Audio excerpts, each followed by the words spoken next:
Eu queria mandar aqui uma lembrança para Nanda Viana. A Ela professora entrou aí. Fernanda está aí. Entrou, já deu um oi aí. Que beleza, que coisa boa. Entrou em pleno feriado, não foi, Guilherme? Um feriado. Em pleno, em pleno feriado nacional, né? Bom, aqui professor Caio, para quem entrou depois, professor Caio já explicou tudo para a gente aqui. É o fato, o porquê que Corpus Christi não é feriado nacional. O pessoal não gosta muito quando eu explico isso, não, que não é feriado. Mas eu acho que Mas é isso mesmo. hoje em dia, em tempo de pandemia, eu acho que o pessoal não está aguentando mais feriado, né? Porque Tá todo mundo tá doido para tudo, sair. tá tudo igual. Às vezes fala assim, hoje é feriado. Sim, qual a diferença que tem do feriado que não é feriado? Se tem diferença né? De verdade. Mas, cara, aí a gente vai voltar. Esse aspecto que você falou sobre, né, sobre as normas e em várias atividades você tem normas técnicas específicas, né, para garantia dessa questão da salubridade do ambiente de trabalho. E aí a gente cai novamente numa questão de professor Fabrício Zanotelli, né, doutor Fabrício, seja bem-vindo. E aí a gente esbarra novamente numa questão cultural, né, que é o fato de alguns empresários entenderem ser um gasto desnecessário você investir na prevenção, né?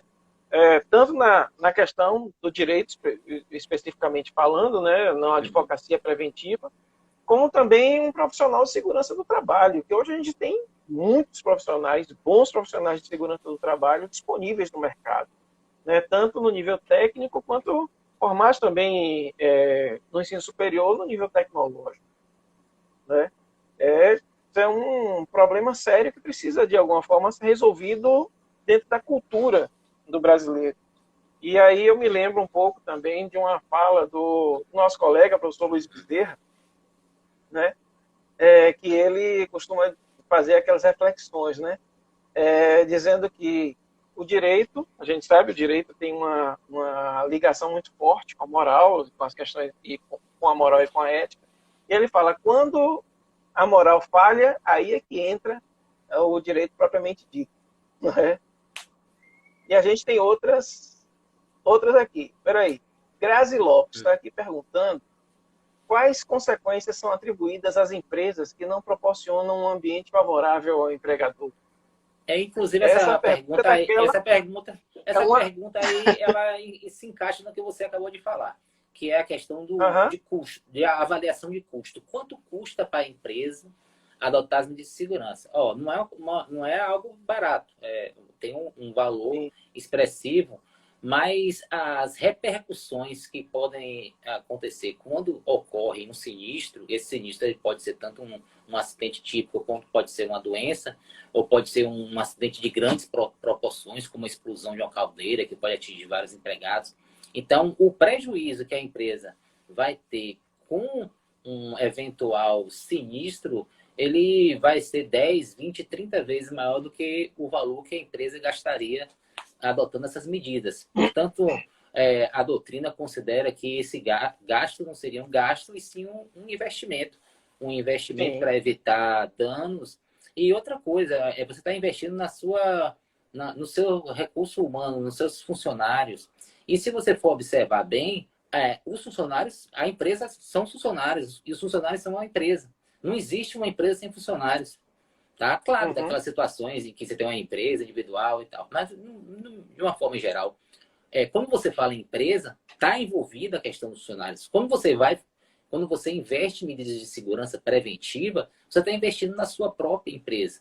Tá? Então, isso é uma questão de cultura que aos poucos está mudando, o Brasil está mudando, e principalmente por conta da ação da Justiça do Trabalho, da efetividade da Justiça do Trabalho, da atuação do Ministério Público do Trabalho, porque, veja bem, quais seriam as consequências de um eventual acidente de trabalho em uma empresa. Primeiro, você vai ter a questão do seu tributo que paga previdenciário aumentado, porque o percentual lá do acidente que você paga, o percentual previdenciário, que é de 1, 2, 3%, quando você tem muitos acidentes, ele vai aumentando. Ele pode aumentar até em 100%, ou se você tiver poucos acidentes, poucas doenças ocupacionais, você pode reduzir em até 50%.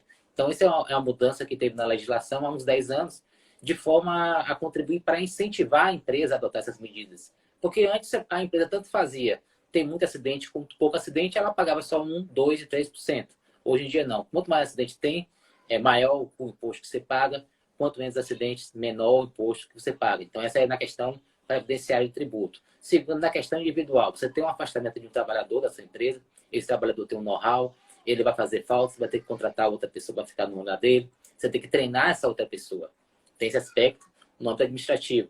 Terceiro, você pode ser acionado na justiça para pagar uma indenização por danos morais decorrentes desse acidente. Então, seria o terceiro aspecto. E aí você geraria uma indenização que seria para você, empresa, mais um prejuízo. E um quarto, que às vezes acontece, é uma ação coletiva do Ministério Público do Trabalho, pedindo a indenização por danos morais coletivos, visando aí recompor o patrimônio não econômico da coletividade dos trabalhadores. E esse aí, geralmente, as indenizações são mais altas do que aquelas indenizações individuais. E aí, isso sem contar, né? Você falou aí a respeito da ocorrência do sinistro. Né? Sem contar quando a gente fala dos aspectos de prevenção e precaução e até de instrumentos inerentes ao mercado mesmo. Né? Quando você fala a respeito da necessária certificação em determinados aspectos da empresa e que sem essa certificação e sem todos os cuidados inerentes ao ambiente do trabalho, grandes empresas, principalmente multinacionais, acabam deixando de realizar negócios com essas empresas, né, em função das exigências que tem relativas a isso. Então, o cara perde dinheiro de tudo quanto é lado. Não é verdade? Porque tem aquela questão social, como você abordou. Uma empresa que adota essas medidas, ela tem um tratamento, ela tem uma visão da sociedade diferente. Os próprios consumidores, hoje em dia os consumidores estão muito preocupados com isso, a qualidade dos consumidores em relação àquelas empresas que simplesmente não têm, digamos assim, não cumprem os direitos trabalhistas. Tá? Então, a gente tem aqui no Brasil algumas restrições para, digamos assim, divulgação das empresas que, digamos assim, estariam na lista suja. Né? A gente tem no cadastro das empresas e dos empregadores que exploram trabalho escravo. É divulgado uma lista. Já foi contestada essa lista na Justiça, não chegou ao Supremo ainda, mas foi declarada a constitucionalidade dessa lista e as pessoas estão atentas aí, os consumidores estão atentos para essas empresas que descumprem as leis trabalhistas. Eu achei interessante uma situação, vou pôr aqui, não para dizer se é boa ou se é ruim, mas que eu achei interessante quando eu fiz em 2009, eu fui em Caracas, na Venezuela.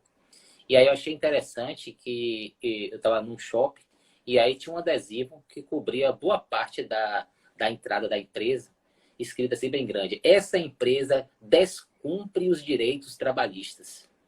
Então, é assim, uma imposição, é uma sanção administrativa que é imposta para as empresas que não pagam os direitos trabalhistas, não quitam os direitos trabalhistas.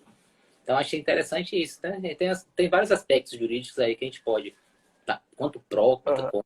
Mas só é interessante você chegar assim no lugar, ó, imagina aqui no Brasil, você vai entrar ali numa empresa, determinada empresa, aí tem uma placa bem grande da própria empresa, ó, essa empresa aqui não cumpre os direitos trabalhistas, tá? Então, assim, é uma forma ostensiva de você informar isso, mas no Brasil já tem algumas formas indiretas de você tomar conhecimento de que determinadas empresas não cumprem os direitos trabalhistas, e isso aí é uma responsabilidade social que no fundo, a empresa, digamos assim, investir para que tenha um bom nome perante a sociedade e perante seus clientes, de forma, no final das contas, a ter mais lucro. Quando a gente fala, né, nessas questões, é muito comum a gente remeter, e claro, a gente já falou, inclusive, a respeito disso, em relação ao acidente de trabalho. Né? E aqui tem uma observação, a Rena Santos, 90.98, que diz: em relação aos acidentes de trabalho, em geral fala-se de acidentes físicos, mas em relação às relações humanas no meio ambiente do trabalho, como são vistos os fatores psicológicos? E aí a gente entra na questão do dano moral, né? O dano físico, ele também é considerado como dano moral. Mas você tem um dano moral puro, que é aquele que não tem repercussões no corpo da pessoa. E aí a gente chama isso de dano moral puro. Quer dizer, uma ofensa. Um superior hierárquico ofenda o empregado. Então, aquilo ali é um dano moral puro. Mas se o empregado sofre um acidente ou tem uma doença ocupacional, e no caso ele perde a mobilidade de um membro ou um órgão fica defeituoso, é um dano moral também, só que ele, nesse caso, agrega um valor maior porque diz respeito ao seu corpo humano, ao funcionamento do seu corpo humano. E ele não é, ele se soma ao puro, porque você tem aquela deficiência que você adquiriu por conta do seu trabalho, só que ela é detectável por meios de prova, principalmente a prova pericial. Então, no caso, o juiz não tem conhecimento técnico da matéria, ele vai nomear um perito e o perito vai dizer se realmente houve uma disfunção, se houve uma redução da mobilidade, etc. Além disso, você tem também um aspecto psicológico que o empregado sofre por conta de ter sofrido aquele acidente e também dele ter adquirido aquela doença. Então, aí você teria o juiz fixaria um valor para o dano moral puro e um valor para o dano moral físico ou fisiológico. E uma terceira dimensão, quando esse dano físico ele é exterior, aí você poderia falar também do dano estético. Digamos que você sofre uma amputação do braço. Então, você tem aí o fator psicológico, que é o dano moral puro. Você tem o fator funcional, que é o dano moral por conta da perda de um membro. E um dano estético, porque você vai ser visto pela sociedade. E a gente não tem como negar isso. A sociedade, ela discrimina. E essa pessoa ela vai ter essa discriminação pelo fato de não ser igual aos demais. Aí seria o terceiro fator, que seria um dano estético que também é indenizável. Gente, eu tô conseguindo identificar algumas pessoas aqui, porque eu paro e aí depois eu passo aqui e não consigo identificar todo mundo. Mas eu tô vendo aqui que Augusto Júnior foi nosso aluno lá e hoje tem uma atuação muito forte na Prefeitura de Ilhéus, entrou. Tem um pessoal aqui do Brincando com a Anitta, que é de um projeto bastante interessante da UES, que é o Cidade Imaginada, está aqui também prestigiando. E tem aqui uma pergunta do Fabrício Alcântara, Cairo. Ele é futuro professor de biologia e, claro, não é da área de direito. Então, por isso eu vou colocar aqui a pergunta dele, porque eu tenho certeza que pode ser também a dúvida de várias pessoas que estão assistindo a gente aqui. Aí ele pergunta a quem compete responder as ações ajuizadas a respeito dos acidentes de trabalho. Justiça do Trabalho ou Justiça Federal? Eu estou reproduzindo aqui textualmente a pergunta dele. Sim, aí vai depender de quem seja a pessoa que você indica como responsável. Porque quando acontece um acidente, o que pode ocorrer? Primeiro que se você ficar incapacitado para o trabalho, o INSS ele vai lhe pagar um benefício previdenciário. Pode ser auxílio-doença, pode evoluir para até se for permanente a incapacidade para uma aposentadoria, você pode ter o auxílio-acidente. Então, nessas questões previdenciárias, se você vai ingressar com uma ação contra o INSS, porque você acha, por exemplo, que o INSS ele negou um benefício, aí você vai... E é um benefício de auxílio-acidente. Então, se você vai entrar com ação contra o INSS, então vai ser a Justiça Comum. Tá? A Justiça Comum Estadual, no caso de acidente de trabalho, mesmo sendo proposta contra a autarquia federal, o legislador conferiu a competência para a Justiça Comum. Entretanto, o que o INSS paga a título de benefício nada mais é do que uma indenização. Mas a indenização por danos materiais, lucro cessante, aquilo que você deixa de receber porque você está incapacitado para o trabalho. O INSS ele não paga para você uma indenização por danos morais. E a própria Constituição ela conferiu ao trabalhador o direito a uma indenização por danos morais, só que limitou nas situações em que houver culpa. Só que com o Código Civil de 2002 já foi permitido também a atribuição de responsabilização à empresa no caso de dano provocado numa situação de responsabilidade objetiva. Só que nesse caso você vai se botar em face da empresa. Então, quando você ajuiza uma ação em face da empresa para pagar uma indenização por danos morais, em algumas situações por danos patrimoniais, que seria o valor mesmo do salário que você deixa de receber, apesar do INSS estar lhe pagando um benefício previdenciário, mas aquilo ali não vai lhe restituir totalmente o prejuízo que você teve.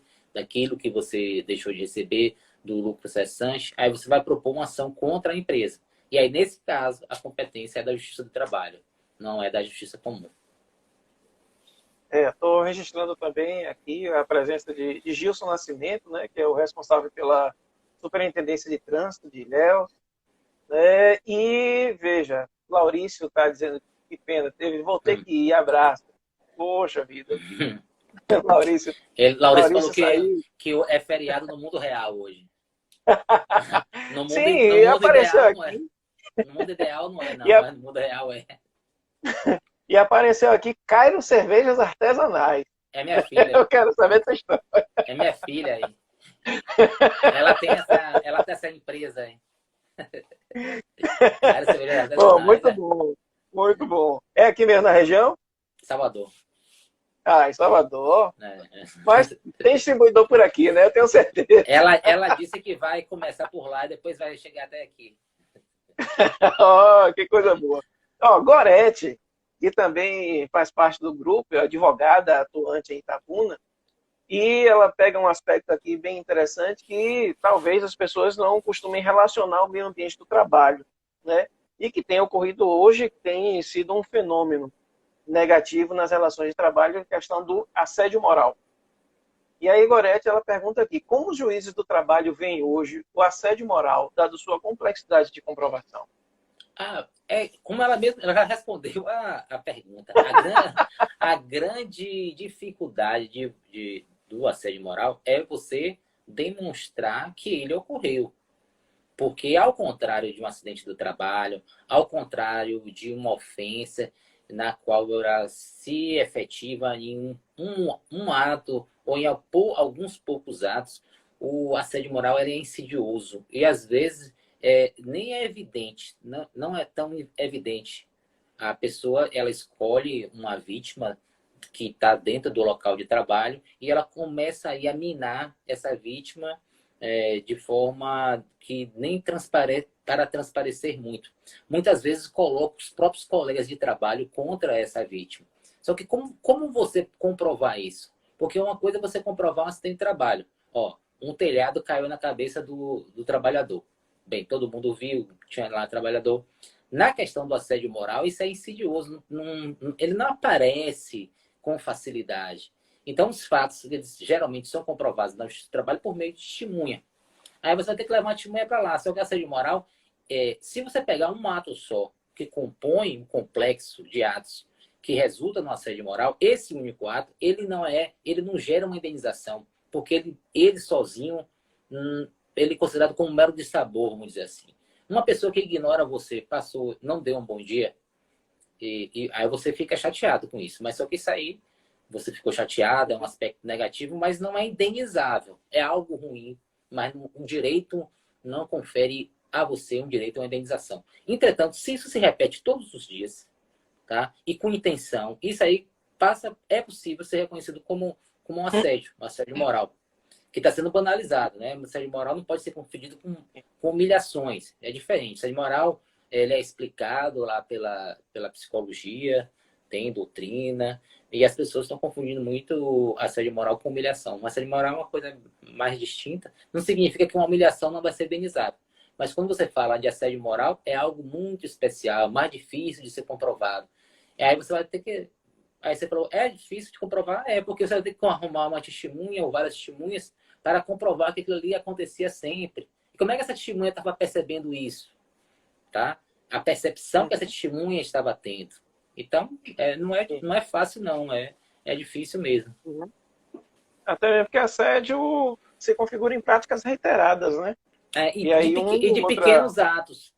Tá? Porque como é de grandes atos, aí não é assédio, é humilhação. Se o seu chefe chega para você e lhe humilha na frente dos seus colegas de trabalho, isso por si só já gera dano moral. Não precisa nem você dizer isso, que isso é assédio. Porque assédio, né? Esse único ato aí já configura. Né? Sim. Agora, o assediador, ele escolhe a vítima.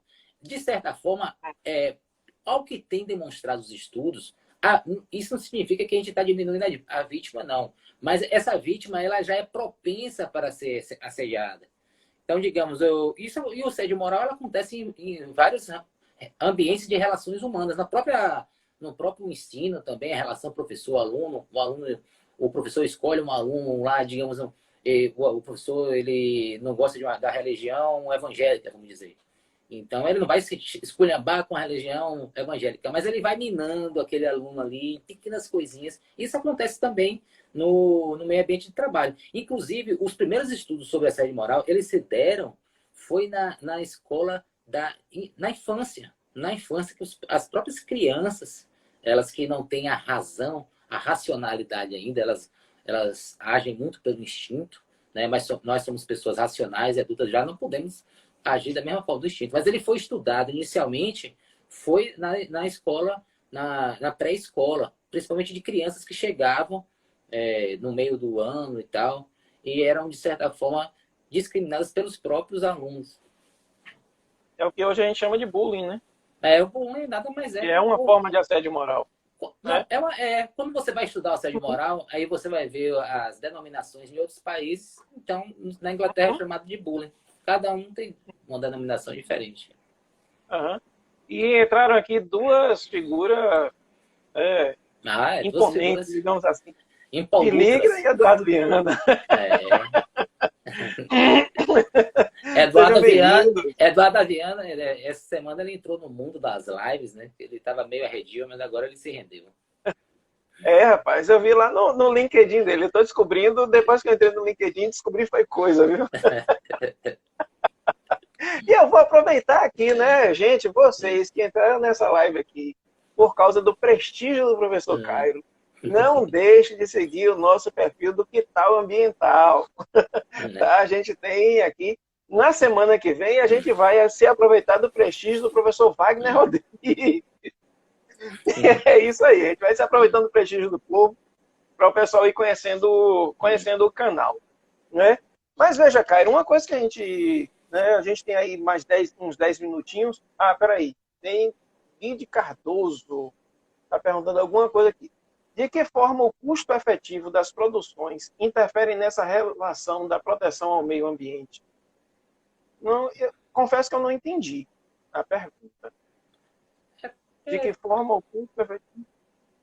Não sei. De uma forma geral, é feito como a empresa se propõe a cumprir as regras trabalhistas, é feito um estudo de custo mesmo. Tá? De quanto custa você... Vamos dizer, nesse mundo atual, quanto custa você abrir a sua atividade econômica agora? Se, digamos que o município diga, você só pode abrir se você adquirir máscaras, se você permitir que só entre 2 clientes por vez, você tem que adquirir EPIs e tal. Então, aí você tem que fazer um custo para ver se realmente vale a pena você abrir, né, com essas restrições, ou se é melhor você ficar fechado durante pelo menos naquele momento inicial de reabertura da atividade econômica. Então, as empresas elas fazem análise de custo. E elas sabem que, a depender do lugar, em algumas situações, o valor que você investe, que não é custo, o valor que você gasta com as medidas de segurança e higiene ocupacional, elas são infinitamente menores do que o valor que você vai gastar quando ou se efetivamente esse sinistro ocorrer. Camila Borges está perguntando aqui, como são feitas as inspeções do meio ambiente do trabalho nas empresas que não têm atividade lesiva? As empresas elas são divididas em grau de risco. Né? Você tem grau de risco 1, 2 e 3, que é o risco leve, o risco médio e o risco alto. Essa fiscalização ela é feita por determinação legal pelos integrantes do extinto Ministério do Trabalho e Emprego, que hoje faz parte do Ministério da Economia. Temos lá uma Secretaria Especial de Previdência e Trabalho. Temos auditores fiscais de trabalho, que eles se dirigem às empresas, mas são poucos fiscais, digamos. Aqui em Itabuna tem 2 ou 3. E para um universo de não sei quantas empresas. Então, de certa forma, eles, obviamente, têm que fazer uma seleção daquelas empresas que oferecem mais riscos aos seus trabalhadores. Empresas de grau 2 e 3. Não tem como fazer essa fiscalização para todas as empresas. Então, a resposta seria essa. Pode ser que essa fiscalização não precisa ser feita exclusivamente pelo Ministério do Trabalho, que a gente tem a mania de falar, né? Ministério do Trabalho, mas não tem mais Ministério do Trabalho. É o costume. O sindicato também, ele pode denunciar, fazer denúncia para o Ministério do Trabalho ou para o Ministério Público do Trabalho. Tem essas formas indiretas também de ter essa fiscalização. Uhum. Ou talvez até o próprio... eu não sei dos canais que esses órgãos têm com a sociedade, mas de repente o próprio cidadão, o próprio lesado, ter algum tipo de canal, Caio? Eu sei que tem essa informação, como eu não milito na área, não tenho essa informação. Eu sei que na área ambiental existem os canais próprios para denúncias. O canal tem as ouvidorias no caso da Secretaria de Previdência e Trabalho. O Ministério Público do Trabalho também recebe denúncias. E essas denúncias elas podem ser feitas, inclusive, de forma anônima no Ministério no MPT, no caso. A MPT, antes de entrar com a ação, ele chama a empresa para verificar se realmente... Ele abre um inquérito, né? Um inquérito civil público para verificação se realmente procedem aquelas alegações, tentam fazer uma negociação com a empresa para que ela volte ou que ela comece a cumprir as normas de segurança, e em caso negativo, o MPT tem proposto muitas ações relativas ao meio ambiente de trabalho aqui na região 5. Não só na região, como em todo o Brasil. Bela Garcia está perguntando aqui como o empregado pode cobrar o seu patrão os EPIs em seu ambiente de trabalho. Essa questão de cobrança, ela tem algumas implicações, digamos assim, porque uma relação de emprego, ela não é linear, ela não é regida pelo princípio da coordenação. Há uma subordinação. Vamos dizer, então, o empregado fala assim, eu quero IPI. Aí a empresa fala assim, se você quer IPI, então você vai trabalhar na outra empresa. E aí despede o empregado. Tá? Muitas vezes o empregado não faz essa cobrança para a empresa porque ele tem medo de perder o emprego. Então, o que ocorre é isso. Pelo medo de perder o emprego, o empregado não cobra. E não cobra, não é só isso, os EPIs, não. Outras coisas. Quantas empresas aí não pagam 13º? Quantas empresas não pagam hora extra? E o que acontece na prática é o seguinte, que o empregado ele vai engolindo tudo isso e aí deixa para entrar na justiça depois que sai. A questão que é mais específica em relação ao meio ambiente de trabalho é que não é uma obrigação de pagar, de forma que você tem que ter aquela tutela durante a relação de emprego. Só que o empregado ele não entra na justiça enquanto ele está trabalhando, porque se ele entrar na justiça ele tem medo de ser despedido. Ele entra depois. Então, por exemplo, se a empresa não paga adicional de salubridade durante 5 anos, ele pede, eu quero adicional de salubridade, eu não vou pagar não. Então, beleza. Quando ele sai, ele cobra. Mas aí é uma obrigação de pagar, uma obrigação de dar. Mas quando é uma obrigação de fazer, que ela falou, fornecimento de EPI, aí o empregado cobra, eu quero EPI. Aí ele falou, não vou dar não. Aí você vai sair depois de 5 anos, como é que você vai cobrar isso? Então, eu quero meu EPI, mas já passou a relação de emprego. Então, tem essa dificuldade técnica também. Então, quando você celebra um contrato, o contrato tem cláusulas. No caso do contrato de trabalho, existem cláusulas obrigatórias. Quais são essas cláusulas obrigatórias? Toda legislação trabalhista, ela se transforma em cláusulas contratuais.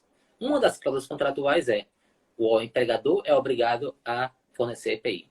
Então, quando você faz um contrato com um direito civil, por exemplo, e uma pessoa não cumpre, o outro contratante, você fala assim, meu amigo, você não está cumprindo seu contrato, quero que você cumpra aí o contrato, senão eu vou resolver ele e vou entrar na justiça. Só que na relação de emprego isso é diferente. A empresa é obrigada a cumprir, a fornecer o EPI, mas não está fornecendo. O empregado cumpre, mas não vai adiante, porque senão ele perde o emprego. Cairo, a gente tem aí, já tá, o negócio fluiu aqui, a gente está já premido pelo tempo. Então eu vou aproveitar para lhe agradecer, e depois abrir a palavra para você, e agradecer pela sua disponibilidade, por ter proporcionado para a gente aqui essa verdadeira aula sobre relações de trabalho. Tá? A gente, principalmente para o pessoal que frequenta o nosso canal e que não é da área de direito, eu senti aqui pelos próprios comentários, que foi bastante esclarecedor. E quando isso acontece, olha que a gente já está no planejamento chamar o povo de novo para falar sobre outras coisas. Então, se prepare que, principalmente, né, nessas questões relativas a relações de trabalho, a gente precisa muito, né, principalmente nessa época de Covid-19, e aí eu tinha até anotado aqui, né, sobre teletrabalho, essas coisas todas e tal. Então, a gente vai ficar para um outro momento aí, então se prepare para receber outro convite, né? E para vocês, de novo, fica o convite, né, para aproveitar aí, seguir o nosso canal, aqui o nosso perfil, e tem também o canal do YouTube. Essa nossa conversa vai ficar disponível no IGTV, e sempre que eu consigo baixar, eu também coloco lá no canal do YouTube. Fique à vontade, meu irmão. Desde já, bastante agradecido de coração. Agradeço também mais uma vez, e quando precisar, só falar que eu volto aqui para a gente se encontrar, esse bate-papo descontraído. Foi bom para a gente mostrar para as pessoas. Tem muita gente que não conhece o direito do trabalho e que tem aquela visão de que o direito do trabalho só é férias, aviso prévio, 13º. Muita gente diz que o direito do trabalho não é direito, porque é uma bobagem e tal.